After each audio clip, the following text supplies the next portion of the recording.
Welcome to the Marketing for Learning podcast. This is the only place in the world, probably, where you can learn everything that you need to know about applying marketing practices and thinking to the world of learning. So, to quote my favorite piece of e-learning, let's get started. It's funny, right? Because no one has a favorite piece of e-learning. When it comes to your learning, do you ever think about how your learners feel? Not what they do, not what they think, but what they feel. Human emotions play an incredible role in our day-to-day lives, and they are leveraged incredibly well in effective marketing campaigns. Today, I'm going to talk to you about the value of using emotions within your marketing and communications efforts and the role that emotions play in forming connections and bonds with your audience. Using emotions in marketing is a deliberate act. The most effective marketing campaigns in the world do this with incredible flair. But you can also be doing it. You are going to be using emotions to persuade and influence and tap into human emotions to form a very deep connection with your audience, with the main goal of achieving a specific result. That result may be to undertake a course. That result might be to do something differently. That result might be to think a little bit differently about learning at work. Of course, there's a spectrum of emotions that we have available. Some very simple, sad, happy, mad, but also think a bit wider, are we angry? Are we joyful? Are we curious? Are we intrigued? Are we spiteful? Are we filled with frustration? All of these emotions play an incredible role in linking your learning and your learning brand with your learners. And actually, emotional marketing works. It is incredibly effective, way more effective than using logic in advertising. In fact, 31% of advertisers report significant profit gains with emotional campaigns. Only 16% report the same with rational campaigns. So the reality is you could be getting 2 times higher performance from your communications and campaigns efforts if you start to look at how you can build emotions into the communications and efforts that you are building. There's a range of emotions that you could be looking at exploring. Like I said at the beginning, things like fear, guilt, trust, value, belonging, pleasure, even competition. There are a range of emotions that are used effectively in marketing campaigns to generate a response from your learners. And like I said, once you have these responses in place, you start to affect the bond and the response of the learner to your learning and your learning brand. Fear is a really interesting one as well, because I actually see a lot of organizations really stay away from negative emotions. And I think that's actually a super shame, because our world is not just candy floss dreams and peachy unicorn pineapple ice cream cones. The reality is there is a lot of bad stuff that happens in our lives. There's a lot of bad things in the world. If we ignore the other half of the spectrum of human emotions, which are negative, we're missing opportunities to connect and acknowledge some of these feelings in our learners. So whilst you need to get the positioning right, I would never suggest you go do this or you're going to die or lose your job. But you could look at, something I was discussing with a client recently. Do you want to keep pace? Do you want your career to stay relevant? Do you want to continuously evolve your ways of doing and thinking? Because tell you what, your peers are. That's fear. It doesn't sound so scary when you boil it down like that. Things like curiosity, intrigue. I've talked a lot about this in the past with things like storytelling, for example, and how we can start to knit emotions into the language that we're using to persuade and influence and generate some perceptions of impact over our learners. We want our learners to connect with the learning interventions that we have for them. That's fundamentally important. Otherwise, if they don't connect, they're not going to do it, or they might do it once and never come back. And you're missing opportunities to help positively impact their performance if they're not going to repeatedly connect with learning. So we need to be looking at really fostering emotions through our communications and marketing, but also really through our learning. And it's not for me, I'm not an instructional designer, to comment on precisely how you would do that in a learning context, but I can tell you how to do it in marketing for learning.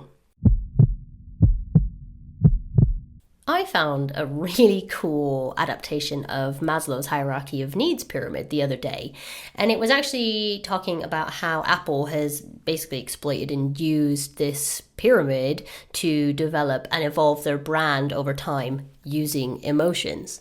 So for those of you that aren't super aware of Maslow's hierarchy of needs, we have 5 layers that are in a pyramid. At the bottom, we've got psychological needs. Then we have safety needs. Then we have love and belonging, esteem, and at the very top, self-actualization. Those of you who aren't familiar with this is basically a range of needs that a human needs met in order for them to accomplish certain things. So we cannot have esteem or feel a sense of belonging or safety unless our psychological needs have been met first. We can't achieve self-actualization unless the other 4 needs have already been met, because it's a pyramid. But interestingly, when I saw the adaptation applied to a brand, it was super interesting, because they basically talk about how Apple has evolved their approach and changed tact many times throughout its nearly 30-year tenure in our world, from psychological needs through to the messaging that they use. They had a big campaign to meet safety requirements around privacy. And now, obviously, recently, they're looking at things like think different. I don't even know if they use that tagline anymore. They might have just dropped that entirely. What I'm trying to say, I guess, or explain with this concept, is that humans have emotions. They don't come to work and just stop having feelings. They don't come to work and become some drone who doesn't have thoughts and ideas and needs that require being met before they will do certain things. Now, I'm not saying that Maslow's hierarchy of needs and his pyramid is like the perfect thing to help you build out a marketing campaign, but what I am suggesting is having some understanding that people need to feel certain things, and you can make them feel certain things if you think about it. Ultimately, most L&D departments that I speak to are trying to achieve an engaged audience of learners. And engaged, obviously, let's not get into the semantics of that, but ideally what they want is a group of people who are willingly opting into learning experiences, who are happy, delighted, overjoyed to learn at work, and as a consequence of that learning are actually putting that education into practice and changing their performance as a result. Because really, we say this all the time. If they're learning, that's great, but are they doing anything differently? If they're not doing anything differently, the learning's not effective, so it doesn't really matter how much learning they're doing. In order for us to get an engaged audience, I've said many times, I do believe marketing is at the core of this. Of course, if the experiences that they're having in a learning context are poor, you're going to disengage them. But you're never even going to get them there to disengage them if you don't undertake marketing efforts, if you don't communicate with them, if you don't focus on the benefits and the what's in it for me and the fulfillment aspects of your learning. But equally, we want to start thinking about fostering emotional bonds with our audiences. And that's because these experiences are memorable if we have an emotional connection. It can increase the passion, loyalty, and advocacy of your learners. Over time, you want people to trust that you are going to give them something worth their time. And so if L&D emails them, yep, I'm going to go and involve myself in that because every experience I've had with them is perfect. Emotions shape the attitudes that drive decisions and behavior. So without an emotional bond, your learners can be easily swayed to devote their time and energy into something else. So if you want to connect with your people, and if you want to think about how best to reach them using marketing, consider how you can start to introduce emotions into your language, into your imagery, and into the tone of voice. Anything and everything that you're doing can communicate emotions. Make sure you're focusing on generating the emotions that are going to most effectively resonate with your people. Bed yourself into their brains using emotions. I'm a massive fan of using emotions in marketing. I do it all the time. Those of you who follow me on LinkedIn will be quite familiar with me. You'll probably be quite familiar with my son, Max, as well.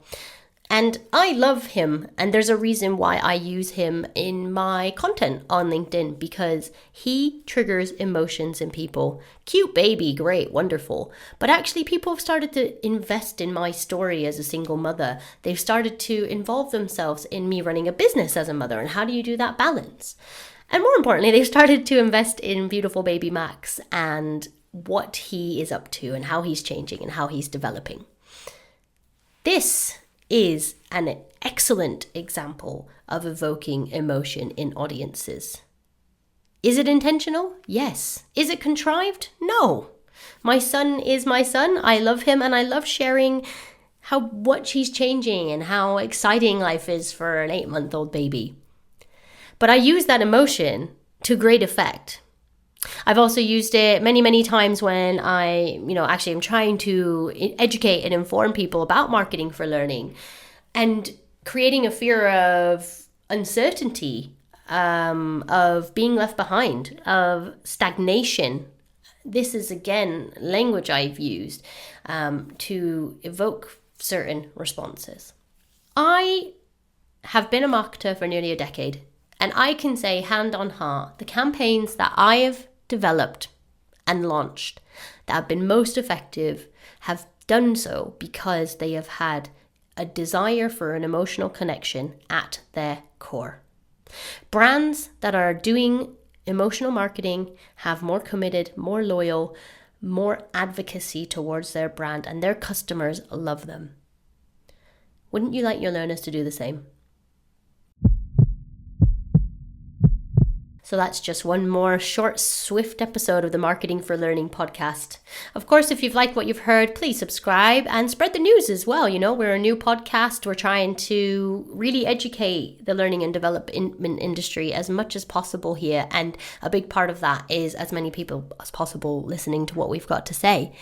Always welcome to feedback, and if there is episodes that you want to hear and we're not covering them, please email me. My email address is Ashley, ASHLEY, at maas-marketing.co.uk.